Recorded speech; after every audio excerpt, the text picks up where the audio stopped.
los 7 sellos de Apocalipsis.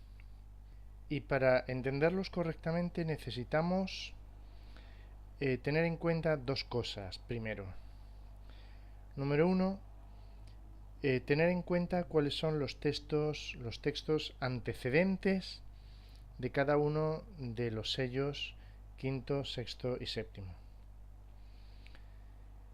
Y en segundo lugar, necesitamos tener en cuenta cuál es el orden correcto en el que se suceden los sellos en el libro de Apocalipsis. De modo que en el siguiente cuadro vamos a abordar en este pequeño tema cuáles son los textos antecedentes y vamos a tratar de entenderlos por un momento, para tener una visión de pájaro. Aunque después del siguiente tema en el que estudiaremos cuál es el orden en el que ocurren los sellos en Apocalipsis, ya estudiaremos el quinto, el sexto y el séptimo con sus antecedentes y el orden en el que ocurren con más detenimiento. En este cuadro estamos viendo, aquí lo tenemos, en la columna de la izquierda, los sellos quinto, sexto y séptimo. Son los 3 sellos que nos quedan por ver. Y tenemos el texto final, es decir, el texto de Apocalipsis. En esta columna de aquí tenemos los textos antecedentes del Antiguo Testamento, de donde viene cada uno de los textos de los sellos quinto, sexto y séptimo con sus imágenes, y finalmente su significado. Y el significado solo lo podemos conocer después de estudiar el texto final con su texto antecedente. Recuerdo que el texto antecedente del Antiguo Testamento es la llave para abrir Apocalipsis, de modo que si nosotros no viésemos el antecedente, lo que nos evitaríamos es conocer el significado, o bien buscaríamos significados de manera aleatoria o caprichosa.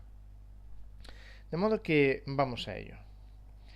Vamos a leer primero los sellos, quinto, sexto y séptimo, en Apocalipsis capítulo 6. El quinto sello dice, aquí tenemos Apocalipsis 6, versículos 9 al 11, cuando abrió el quinto sello vi bajo el altar las almas de los que habían sido muertos por causa de la palabra de Dios y por el testimonio que tenían, y clamaban a gran voz diciendo, ¿hasta cuándo, Señor, santo y verdadero, no juzgas y vengas nuestra sangre en los que moran en la tierra? Y se les dieron vestiduras blancas, y se les dijo que descansasen todavía un poco de tiempo, hasta que se completara el número de sus consiervos y sus hermanos, que también habían de ser muertos como ellos.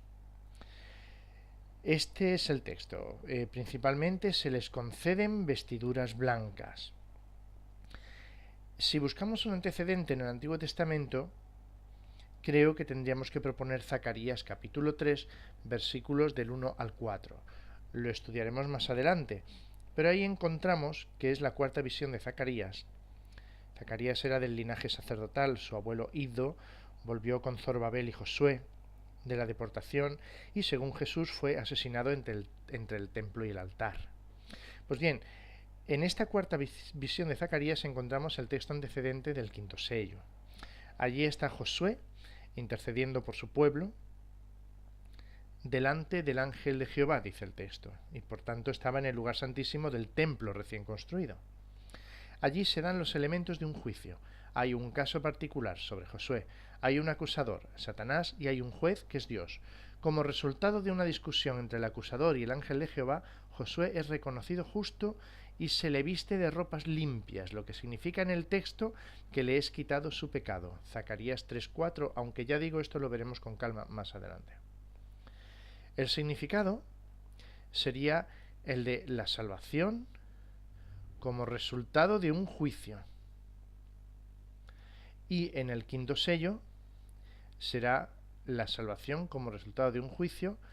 Se tratará del juicio de los muertos, cuya sangre clama al Señor. El texto antecedente del sexto sello, primero leamos el sexto sello, tenemos en Apocalipsis capítulo 6, versículos 12 al 17. Miré cuando abrió el sexto sello, y aquí hubo un gran terremoto, y el sol se puso negro como tela de cilicio, y la luna se volvió toda como sangre, y las estrellas del cielo cayeron sobre la tierra como la higuera deja caer sus higos cuando es sacudida por un fuerte viento. Y el cielo se desvaneció como un pergamino que se enrolla, y todo monte y toda isla se removió de su lugar, y los reyes de la tierra, y los grandes, los ricos, los capitanes, los poderosos, y todo siervo y todo libre, se escondieron en las cuevas entre las peñas de los montes, y decían a los montes y a las peñas: Caed sobre nosotros y escondednos del rostro de aquel que está sentado sobre el trono y de la ira del Cordero, porque el gran día de su ira ha llegado, y ¿quién podrá sostenerse en pie? Como texto antecedente, propongo leer estos dos, uno de Joel capítulo 2 y uno de Joel capítulo 3. Lo que encontramos en estos textos antecedentes del profeta Joel es, en primer lugar, que habla del castigo sobre el pueblo de Dios a mano de un pueblo grande y fuerte, Joel 2.2. Y a ese día de aflicción sobre el pueblo de Dios lo llama el día de Dios, Joel 2.1. Entonces Dios llama al pueblo al arrepentimiento, y como consecuencia el Espíritu Santo sería derramado, Joel capítulo 2, versículo 28. El texto sigue describiendo los prodigios que se desprenderán. Será que los jóvenes tendrán visiones, los ancianos tendrán sueños, los hijos profetizarán, y entonces describe sucesos en el cielo, en la tierra, en la luna y en el sol. Pues bien, este es el primer texto de Joel capítulo 2, versículos 28 al 32. De todos modos, si el pueblo ignora las advertencias, la catástrofe vendría también sobre Israel. Y Joel profetiza un juicio sobre las naciones a causa de esa gran aflicción que infligirían al pueblo de Dios. Es el segundo texto, el texto de Joel 3, del 13 al 16. A ese día también se lo denomina el día de Dios, Joel 3.14, y el texto describirá manifestaciones extraordinarias. El sol y la luna se oscurecerán, las estrellas dejarán de brillar, los cielos y la tierra temblarán, Joel 3, versículos 15 y 16. El significado de todo eso, es decir, lo que significa el texto final a la luz de sus antecedentes, es las señales del derramamiento de la lluvia tardía, que no hay que confundirlo con las señales de la segunda venida de Cristo. Y esas señales del derramamiento de la lluvia tardía son la consecuencia del juicio de los vivos. Esa consecuencia del juicio sobre los vivos, que la lluvia tardía es derramada sobre el pueblo de Dios, aprobado en el juicio.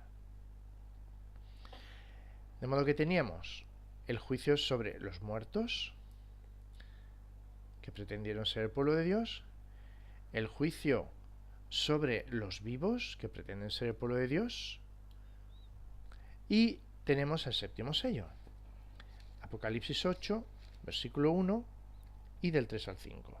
Cuando abrió el séptimo sello se hizo silencio en el cielo como por media hora.